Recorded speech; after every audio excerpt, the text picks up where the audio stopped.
welcome to another DIY for Tiny Tots with the Brighton District Library. I'm Miss Stephanie, and today we're going to be making a paper towel tube drop.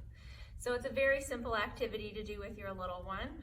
It's great for any kiddo who's sitting up independently on their own up through walkers. And it doesn't require that many objects.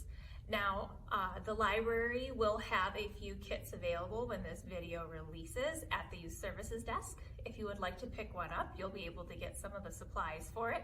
But otherwise, it's also some very simple things that you could have at home, or you can get creative and come up with different things. So you're gonna need a paper towel tube. We've got some tape. I prefer masking tape or painter's tape because it doesn't hurt the wall. And then today I've got some tongue depressors or popsicle sticks and some pom-poms.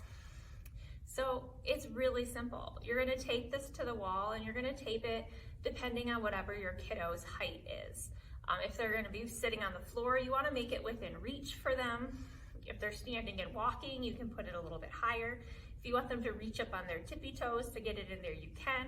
If you'd like to get really creative with our kiddos who are standing, you can also do multiple tubes. So you could have tubes going diagonally, you can have them going down, get creative with it.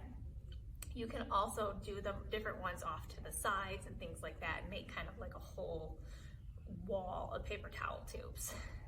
So I like to have a bowl down at the bottom just to catch everything.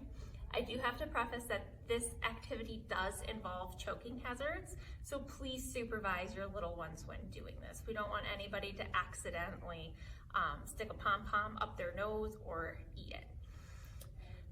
But once it's on our wall, this is a great activity for, especially with the pom-poms, working on those pincer grasps. If you don't have pom-poms at home, you could use Cheerios or the little puff treats that kiddos love. And you're just gonna drop it down into the tube and it lands in your bowl. And the fun thing about the stick is it's a little bit bigger and kind of easier to grab. If they don't have that good pincer grasp, they can grab their whole hand around it and then they drop it in and it lands in the bowl. It's a great way to talk about different colors, different shapes, the different textures, and then how fast does it go is also a really fun one. I hope you've enjoyed this DIY for Tiny Tots with the Brighton District Library, and that you get to do some fun DIY activities at home with your little ones. Have a great day. Bye-bye.